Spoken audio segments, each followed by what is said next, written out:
Namo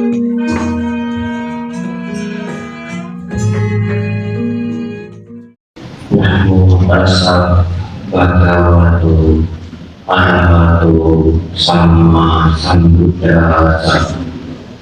Namo tassa bhagavato arahato sama sambuddhassa. Namo tassa bhagavato arahato sama sambuddhassa. Karena Dhamma Sakajana Eva Manggala Utama itu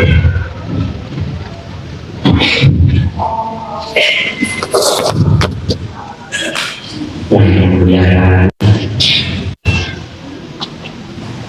Sabda Dhamma dan Sabda kepada saya Bante Jaya Pantera ikut hadir Bante Kemati Udara para pemuda kami pengurus dan juga keluarga wihara serta Bapak Ibu saudara-saudari semua, selamat siang. Namo Buddhaya. Bapak Ibu Saudara,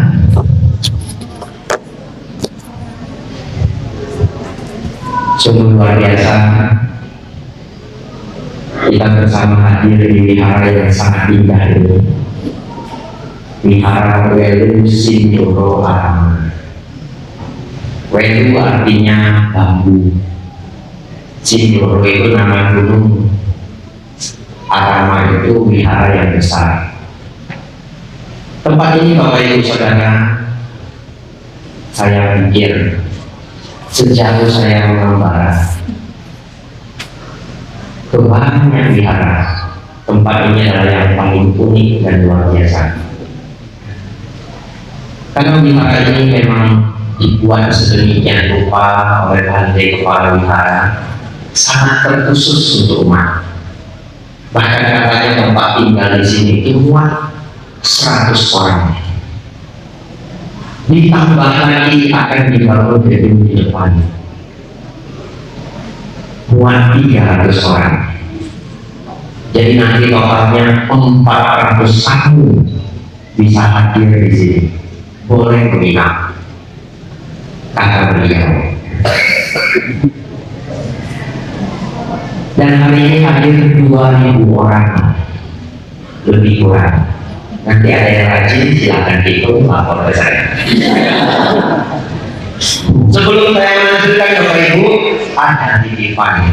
Titipannya apa? Mikrofon. Zaman sekarang sudah canggih Bapak Ibu, jadi dititipkan mikrofon. Kalau Bapak Ibu ingat zaman dulu, saya pun belum lahir. Kalau berfoto itu harus diem mungkin setengah jam. Kameranya pakai kotak itu, betul ya? Nah, saya nggak pernah ngalamin, lihat di TV. Lalu setelah modern, selesai. Sekarang digital Bapak Ibu, cepat sekali, nggak ada suaranya.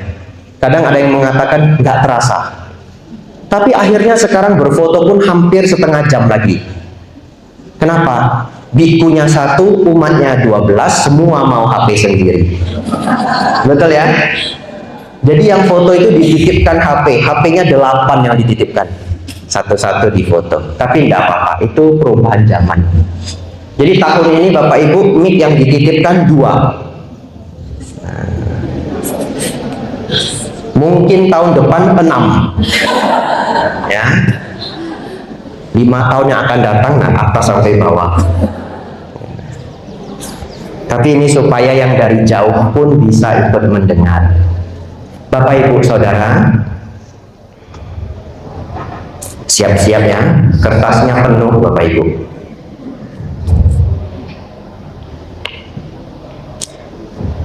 Bapak Ibu Saudara, juga sampai yang di belakang sana, ya, karena sound sistemnya sangat bagus.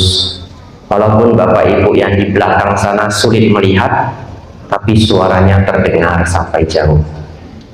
Bapak Ibu Saudara, setiap masa Waisak, terkhusus kita berkumpul bersama, kita mengulang kejadian 2500-an tahun yang lalu. Walaupun setiap tahun yang diulang hampir selalu sama, tetapi memberi manfaat luar biasa. Bapak Ibu Saudara, saya akan mengulang secara sangat singkat kebesaran-kebesaran Sang Buddha dari lahir sampai wafat. Bapak Ibu Saudara, ketika Pangeran Siddhartha lahir, beliau lahir dari suami dan istri yang merupakan raja dan putri, dan sesungguhnya beliau adalah anak yang sulit didapat. Apa yang dimaksud sulit didapat? Karena orang tuanya cukup sulit mendapatkan anak. Setelah beliau lahir, Bapak Ibu, beliau diramalkan oleh sangat banyak pertapa, pasti akan menjadi orang besar. Itulah kejadian besar yang terjadi ketika beliau lahir. Kalau diceritakan dengan lengkap sangat banyak, ya, bahkan kalau buku riwayat hidup Sang Buddha itu tebal begini. Kalau saya ulang Bapak Ibu, kita pulang jam 7 malam. Masa kecil Bapak Ibu, umur 7 tahun, beliau duduk di bawah pohon mencapai ketenangan jana. Bagi Bapak Ibu yang tidak tahu apa itu ketenangan jana, itu adalah pencapaian meditasi yang sangat damai, sangat damai. Mungkin Bapak Ibu bisa berpikir sedikit seperti ini. Pikiran manusia itu tidak pernah berhenti bicara. Bapak Ibu dari pagi, siang, sore, malam pikirannya itu berbicara. Ketika pencapaian jana, pikiran menjadi diam. Bahkan diam selama berjam-jam. Muncul kebahagiaan dan ketenangan yang sangat luar biasa. Dan ini umur 7 tahun. Umur 7 tahun. Apa maksudnya saya cerita begini? Kalau seseorang sudah mencapai jana Bapak Ibu, dia melihat dunia dengan cara yang sangat berbeda. Kenapa? Karena dia sudah tahu kebahagiaan batin itu di atas kebahagiaan duniawi. Jadi cara melihat dunianya sudah sangat berbeda. Kalau orang umur 7 tahun sudah memahami hal ini, itulah kebesaran yang sangat luar biasa. Umur 16 tahun Bapak Ibu adalah pertama kali beliau melihat sakit, tua, mati, dan bertapa. Umur 16 tahun. Dari melihat itu Bapak Ibu, beliau menjadi sangat tahu bahwa dunia ini sungguh tidak kekal. Lalu Bapak Ibu mungkin bertanya, saya yakin yang hadir di sini ada yang umur 20, 30, 40, 50, dan seterusnya. Anda juga setiap hari melihat sakit, tua, mati, dan hari ini melihat pertapa. Yang mana Bante? Lainnya pertapa. Sebesar ini di depan, betul ya? Tetapi kenapa tidak semua tergugah? Betul ya? Beliau hanya melihat satu kali dan beliau sangat tergugah. Kenapa? Itulah kebesaran beliau. Umur 7 tahun pun mencapai ketenangan jana. Bapak Ibu Saudara, umur 29 tahun beliau meninggalkan istana untuk mencari obat dari penderitaan. Beliau belajar dari banyak guru. Yang paling terkenal adalah Alara Kalama dan Udaka Ramaputa.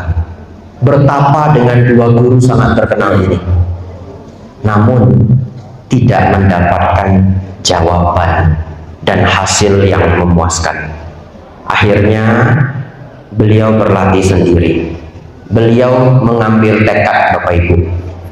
Beliau mengucapkan secara singkat,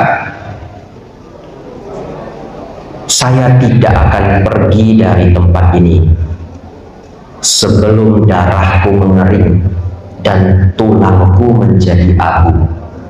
Itulah tekad yang diambil oleh Sang Buddha di bawah pohon Bodhi, sehingga beliau mencapai kesempurnaan di umur 35 tahun.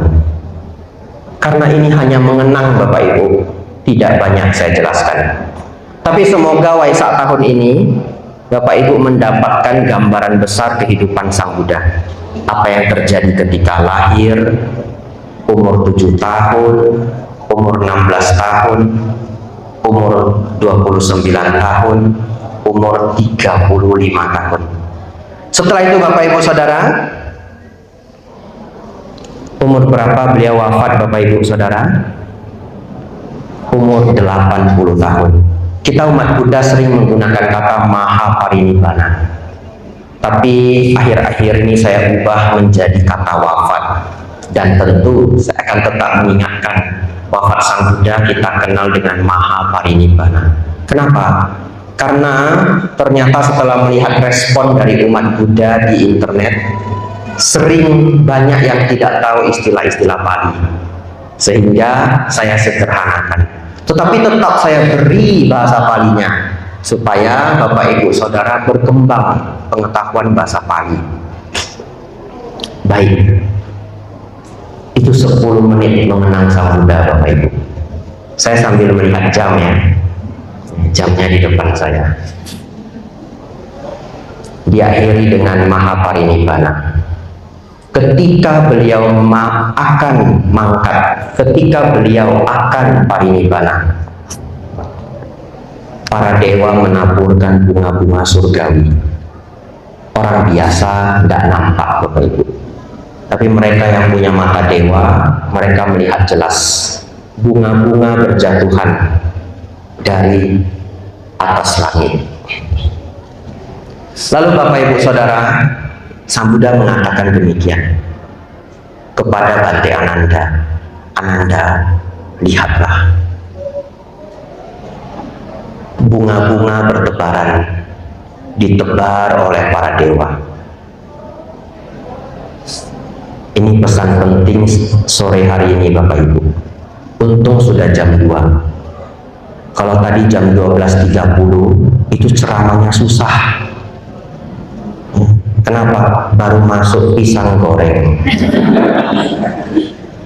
nasi kuning, sate jamur. 12.30 itu mau dengarkan Dharma itu sulit sekali. Tapi kalau sudah lewat jam 1.30, sudah aman. Ini jam 2 ini sudah rodo semangat. Apalagi kalau tadi ada yang minum kopi, nah sudah aman. Bapak Ibu Saudara, Sang Buddha mengatakan demikian. Lihatlah para dewa itu memberikan taburan-taburan bunga. Sesungguhnya penghormatan tertinggi kepadaku, ku itu Sang Buddha ya, penghormatan tertinggi kepadaku adalah mempraktikkan ajaranku. Itu diucapkan oleh Sang Buddha sebelum beliau akan mangkat. Coba kita analisa, Bapak Ibu Saudara, apa maksud ini? Bapak Ibu Saudara, kalau seseorang memberi puja kepada Sang Buddha, bunga, dupa, lilin, buah-buahan, bukankah itu sangat baik? Sangat baik, sangat baik. Kemudian apabila seseorang setiap pagi dan sore membacakan parita di depan altar atau di wihara atau di dharmasala, mengulang ajaran-ajaran Sang Buddha, bukankah itu sangat baik? Sangat baik, sangat luar biasa baik. Ketika seseorang sudah memberi puja-puja yang sangat luar biasa itu, namun satu ketika disenggol sedikit saja, Bapak Ibu, ngamuk, Bapak Ibu, ngamuk. Pertanyaannya, di mana dharmanya? Betul ya? Di mana dharmanya? Oleh karena itu Bapak Ibu Saudara, Sang Buddha mengatakan praktik tertinggi, puja tertinggi kepadaku adalah mempraktikkan ajaran Dharma. Jadi Bapak Ibu Saudara, ketika Bapak Ibu menjalankan ajaran Dharma, setiap detiknya itu Bapak Ibu memberi puja tertinggi kepada Sang Buddha. Dan itu kadang sangat sulit. Ya, kadang sangat sulit. Maksudnya Bante, contoh, kalau Bapak Ibu Saudara dicela, tidak nyaman sekali dicela, sudah mau marah Bapak Ibu, terus gosok dada, sudah, itu sedang memuja Sang Buddha Bapak Ibu. Tapi gampang atau sulit? Sulit. Bahkan mungkin lebih gampang mempersembahkan bunga. Oleh karena itu mulai besok Bapak Ibu, jangan besok ya, kalau besok nanti malam masih boleh. Mulai sekarang Bapak Ibu, setiap kita bisa mengurangi kotoran batin, ingatlah itu memberi puja kepada Sang Buddha. Bapak Ibu Saudara, setelah ini saya masuk pelajaran yang sangat penting. Semoga Waisak tahun ini Bapak Ibu mendapatkan Dharma yang bisa Bapak Ibu praktikkan dengan sangat baik. Sore hari ini Dharma saya cukup khusyuk, cukup berbeda dari biasanya. Tetapi manfaatnya akan bisa Bapak Ibu rasakan untuk waktu yang sangat lama. Bapak Ibu Saudara, kita akan belajar ajaran Sang Buddha. Setiap detik Bapak Ibu mendengar uraian Dharma ini, Bapak Ibu sedang melakukan puja bakti, memberi puja kepada Sang Buddha. Setiap waktu Bapak Ibu mendengar ini baik-baik, Bapak Ibu sedang memberi puja kepada Sang Buddha. Kenapa saya mengulang ini 2 kali? Supaya nggak ada yang ngobrol. Karena 2000 orang. Apa yang mau saya sampaikan Bapak Ibu?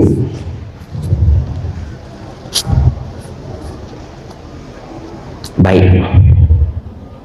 Sang Buddha mengatakan, diri sendiri adalah pelindung bagi diri sendiri. Diri sendiri adalah pelindung bagi diri sendiri. Ini yang dikatakan oleh Sang Buddha Bapak Ibu. Oleh karena itu, hari ini saya ingin sekali Bapak Ibu sanggup menjadi pelindung bagi diri Bapak Ibu sendiri. Kenapa Bante? Karena pada akhirnya Anda akan sendirian. Kecuali Anda sangat beruntung. Enggak Bante, saya banyak anak. Satu ketika Bapak Ibu anak Anda mungkin tinggal di luar kota. Satu ketika anak Anda mungkin nikah ikut suaminya. Enggak Bante, ada cucu. Ya, nanti cucu sudah besar Bapak Ibu, dia kuliah. Kuliahnya di mana? Surabaya. Kuliahnya di mana? Solo, Jakarta, Bali, Australia, Wihara Mendut. Enggak ketemu lagi. Yang mana tahu ada yang Wihara Mendut ya? Boleh daftar ya. Pak Baja biasanya bulan Juli. Bapak Ibu Saudara, enggak Bante, saya punya suami, punya istri. Mungkin ada yang ekstrim. Enggak Bante, istri saya 3. Mungkin. Pasti ada yang nemenin. Ya, kadang-kadang umur Anda yang paling panjang.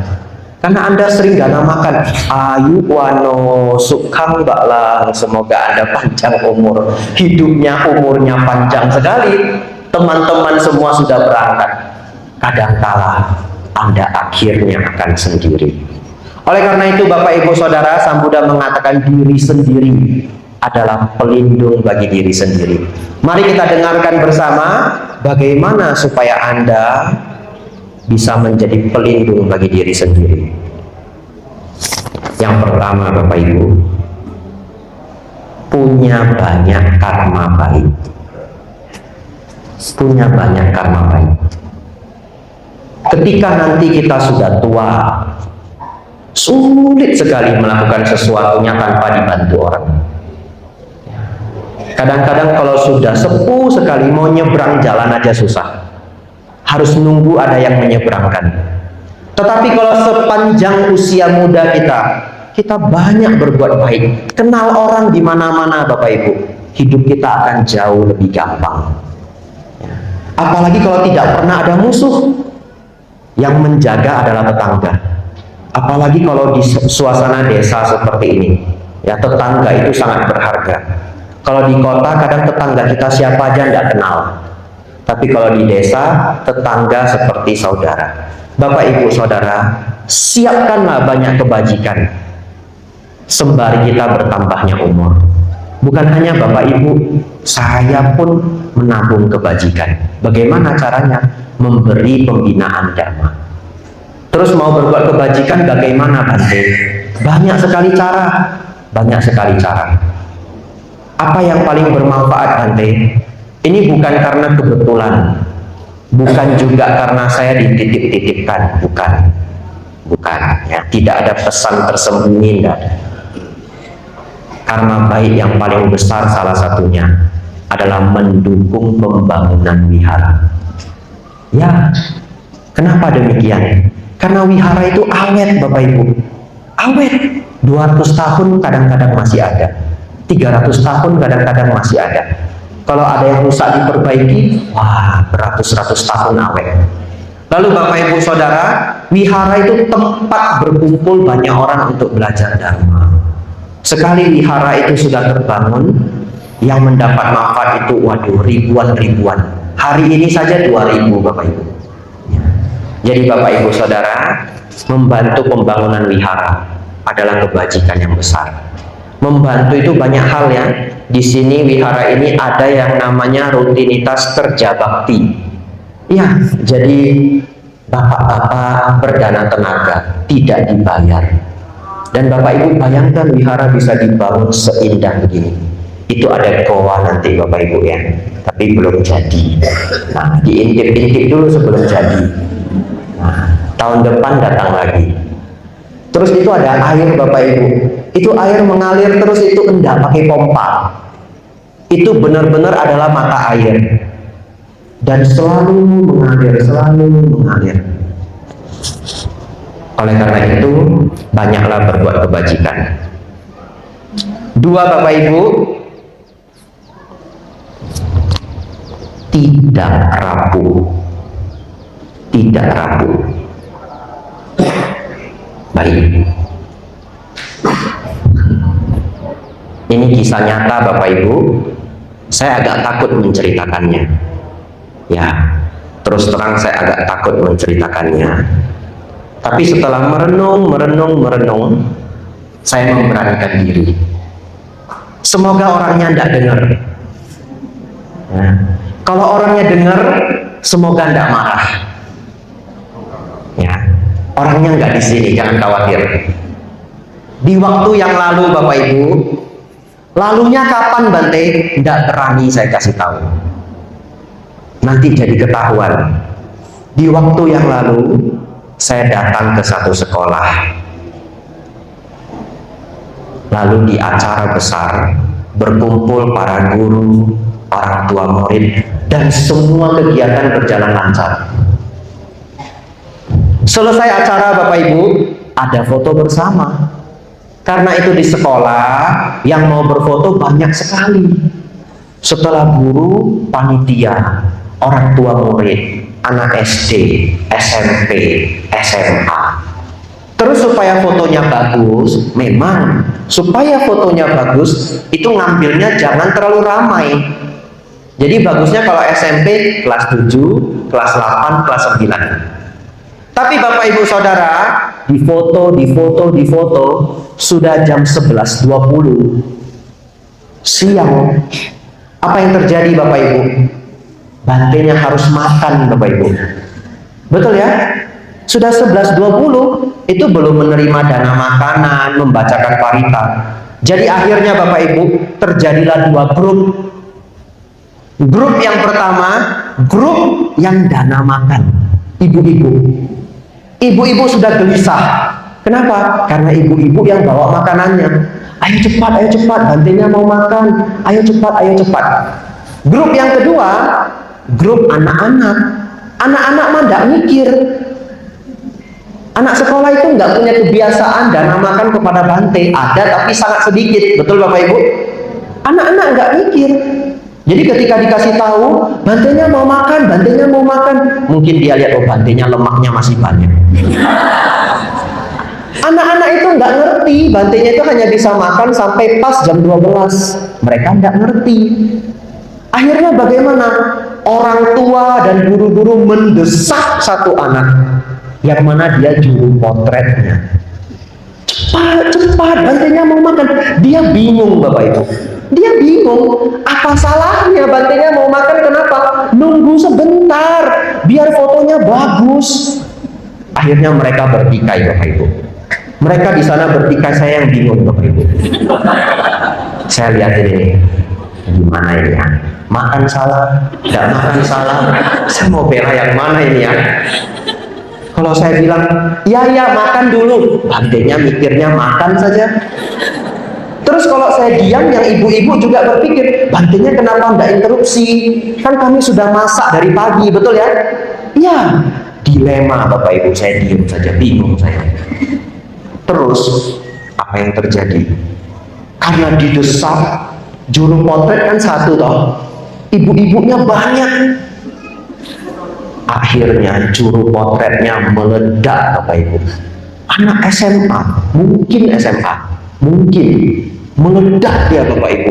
Marahnya tidak ketolongan. Untung itu kamera tidak dia banting. Dia teriak sampai suaranya sudah nggak kedengaran. Wajahnya merah semua. Wah gawat ini. Saya dalam hati berpikir, jangan sampai ibu-ibunya dipukul.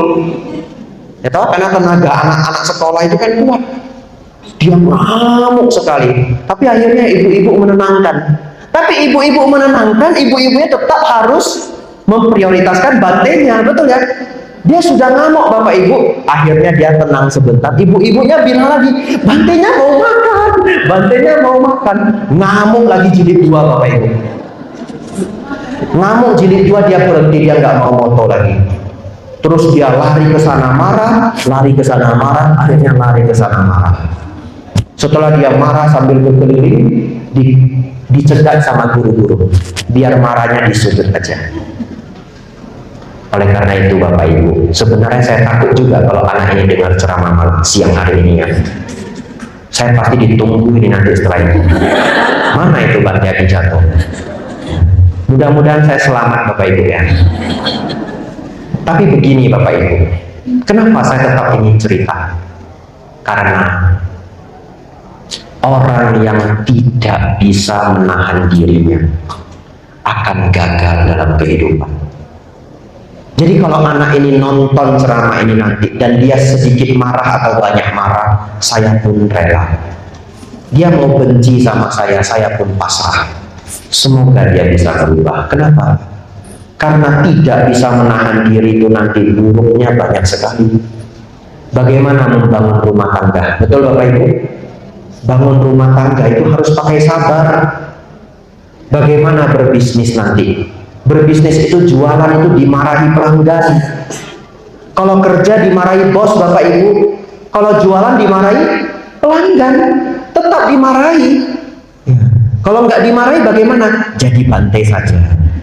Dimarahin juga. Ada bantai yang lebih senior. Betul ya? Iya. Dan kalau salah harus ditegur, harus dimarahi. Kalau enggak berubah. Jadi dimanapun kita nanti tinggal, kita pasti akan dimarahi. Sebenarnya ditegur, kadang-kadang dimarahi. Tapi kalau orang bisa menahan dirinya, dia bekerja bisa awet. Dimarahi mungkin panas sedikit, tapi kan berubah. Betul Bapak Ibu? Kualitas meningkat. Ditegur memang nggak nyaman, tapi kan kualitas meningkat. Nanti dia bekerja susah, dagang susah, hidup sama orang susah, nanti ribut sama tetangga, ribut sama mertua. Mending dia harus tahu saat ini kalau dia salah. Bapak Ibu Saudara, yang pertama adalah tidak rapuh. Apa itu rapuh Bante? Rapuh itu adalah terlalu gampang tersiksa ketika menderita. Jadi sebenarnya anak yang tadi marah, setelah saya amati, saya sebenarnya kasihan. Kenapa? Dia serba salah. Dia kan diminta menjadi juru foto. Terlebih dia masih sekolah SMA. Kalau dia nanti fotonya jelek, bukankah nanti dia dicela temannya? Betul Bapak Ibu? Jadi dia mengejar keindahan, dia ingin memberikan yang terbaik, tetapi dicegat oleh waktu makan. Bapak Ibu Saudara, yang ingin saya sampaikan adalah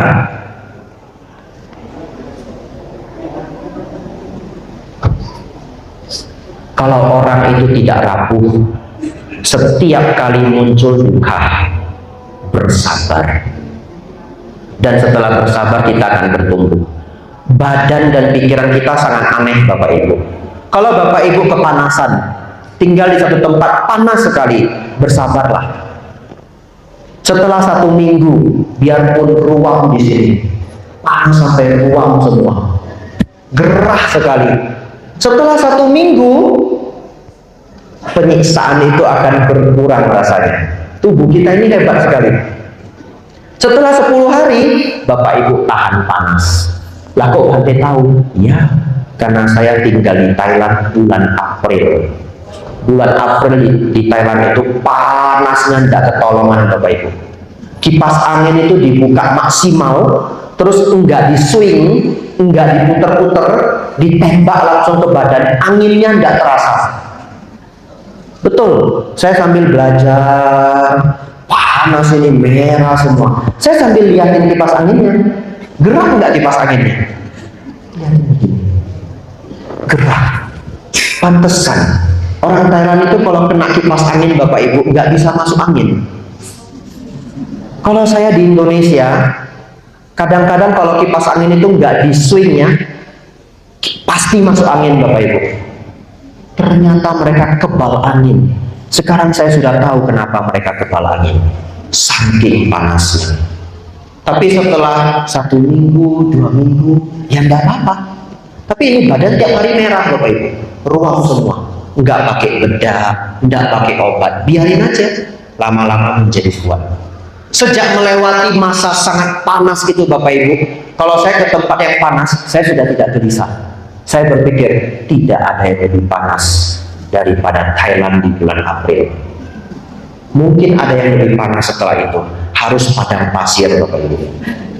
Tapi itu pun sudah panas sekali. Bapak Ibu Saudara, ketika Bapak Ibu menerima duka, belajarlah bersabar. Sang Buddha mengatakan, kantik paramang tapo titikang. Tapa tertinggi adalah kantik. Kantik itu kesabaran atau ketahanan. Bapak Ibu Saudara, yang pertama adalah karma baik. Yang kedua adalah tidak rapuh, agar kita bisa menjadi perlindungan bagi diri sendiri. 2 lagi Bapak Ibu. Nomor 2 ada hubungannya dengan nomor 1, tapi ini pengembangannya, pengendalian diri dan kebijaksanaan. Baik, ada sebuah eksperimen Bapak Ibu sangat terkenal, namanya eksperimen marshmallow. Apa itu marshmallow Bante? Kalau di Rejosari ya enggak ada ya. Di Rejosari adanya getuk. Marshmallow itu makanannya orang Amerika.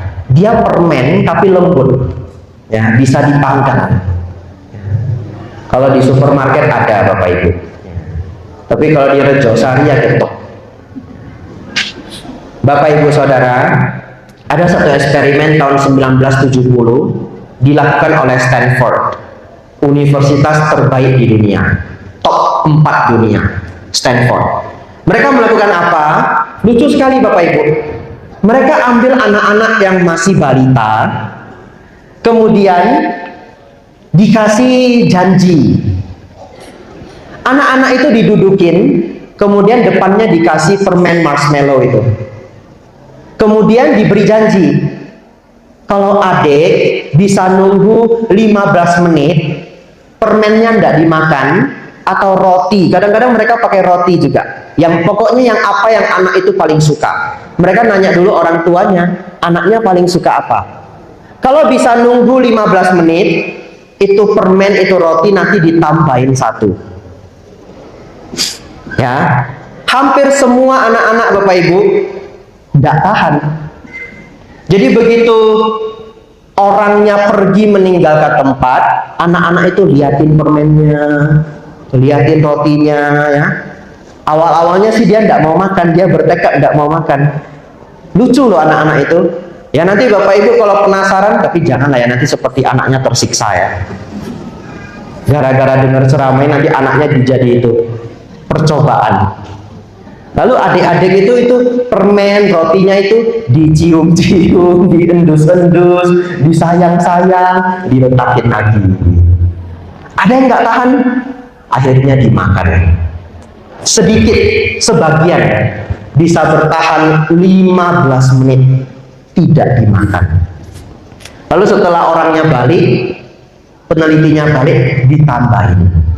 Bapak Ibu Saudara, setelah puluhan tahun, karena datanya disimpan, karena yang melakukan eksperimen itu universitas besar Stanford, mereka simpan datanya Bapak Ibu.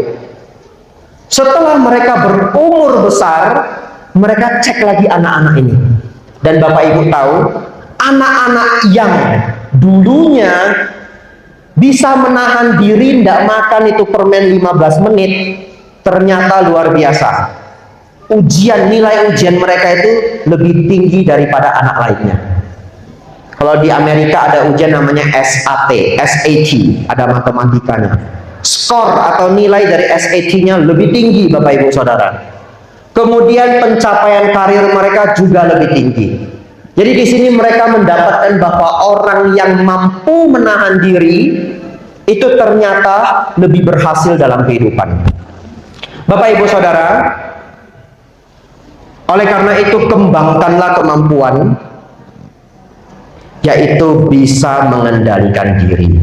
Ya, jangan gampang meledak, jangan gampang kehilangan kendali diri.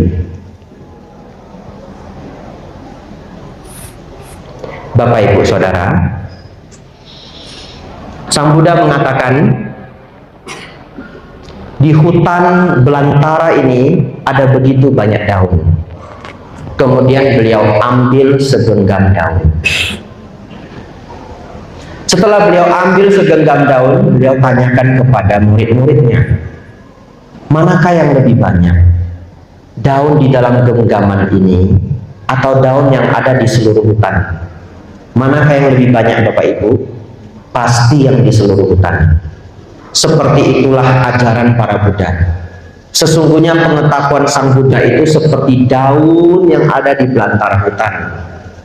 Tetapi yang beliau ajarkan itu hanya segelintir, hanya yang segenggam ini. Kenapa? Karena hanya yang segenggam ini yang membawa pada bebasnya penderitaan. Bapak Ibu Saudara, zaman ini manusia sudah menjadi sangat pintar. Pengetahuan begitu banyak. Orang bahkan bisa membangun gedung pencakar langit. Tapi Bapak Ibu Saudara, coba Anda perhatikan. Orang dengan pengetahuan sebanyak apapun, orang dengan kesuksesan besar sekalipun, bisakah mengalami stres berat? Bisa. Bisa. Betul ya? Bahkan ada yang sampai memilih mengakhiri hidup. Padahal dia sukses. Pertanyaan saya, dia pintar enggak Bapak Ibu? Sangat pintar. Kenapa Bapak Ibu? Dia mungkin memiliki banyak daun. Karena hutan belantara itu banyak daun. Tapi dia tidak mempelajari yang segenggam ini. Apa yang segenggam ini? Pelajaran untuk tidak duka. Saya sangat tercengang Bapak Ibu. Di Kanada ada seorang dosen sangat terkenal, namanya Jordan Peterson. Dia seorang ahli psikologi level dunia. 30 tahun menjadi psikolog klinis, yang artinya membantu orang-orang yang stres berat. Tapi Bapak Ibu Saudara, satu ketika dia sendiri mengalami stres berat. Ya, lucu ya? Ya, dia tuh tiap hari bantu orang yang stres berat. Dia punya ilmunya, tapi satu hari dia sendiri yang stres berat. Setelah itu saya merenung dengan sangat terkejut. Ternyata pengetahuan modern itu tidak mesti lebih hebat dari pengetahuan kuno. Apa pengetahuan kuno? Pengetahuan Sang Buddha, karena sudah 2600 tahun yang lalu. Sedangkan pengetahuan modern itu adalah yang dikembangkan saat ini. Ternyata pengetahuan modern mengenai batin itu masih belum sejauh pengetahuan Sang Buddha. Kenapa? Apa kelebihan pengetahuan Sang Buddha? Yaitu pengembangan samadhi. Kalau seseorang mengembangkan samadhi dengan baik, akan sangat jauh dari stres. Bapak Ibu Saudara, bahkan orang paling bahagia di dunia adalah seorang biksu. Namanya adalah Matthew Richard. Saya masuk ke bagian ketiga, Bapak Ibu. Kebahagiaan batin. Supaya Bapak Ibu berkonsentrasi, kita ulang. Bekal untuk menjadi pelindung bagi diri sendiri. Nomor 1, karma baik. Nomor 2, tidak rapuh. Nomor 3, pengendalian diri. Nomor 4, kebahagiaan batin. Kalau Bapak Ibu punya kebahagiaan batin, sendiri pun senang, banyak orang pun senang. Bapak Ibu Saudara, kebahagiaan batin dalam Dharma ini puncaknya adalah Nibbana. Puncaknya. Tapi sebelum Bapak Ibu mencapai puncaknya pun, di setiap prosesnya Bapak Ibu akan semakin bahagia. Kebalikan dari kebahagiaan batin itu adalah depresi. Ya. Oleh karena itu Bapak Ibu Saudara, kembangkanlah kebahagiaan batin. Dan yang terakhir adalah perjuangan mencapai tingkat kesucian. Bapak Ibu Saudara, inilah hal-hal yang dikembangkan agar Bapak Ibu bisa menjadi pelindung bagi diri sendiri. Di masa Waisak ini, inilah cara terbaik kita memberi puja kepada Sang Buddha. Wihara ini sudah memberikan tempat yang terbaik, karena saya melihat umat Buddha yang datang semua happy sekali. Semua datang membawa makanan, Bapak Ibu. Karena di sini ada dapur umum. Kemudian umat bergantian memasak. Sepertinya seru sekali. Ya. Yang tidak boleh ikut hanya saya, Bapak Ibu. Ya. Tapi masih beruntung ya. Sudah dimasak, nah, disimpan untuk bantunya. Bapak Ibu Saudara, semoga kebahagiaan seperti ini setiap tahunnya terulang. Dan wihara ini menjadi semakin dikenal oleh banyak orang.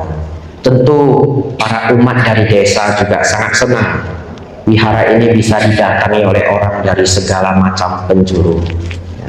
Nanti sudah siap gedungnya, akan semakin ramai lagi.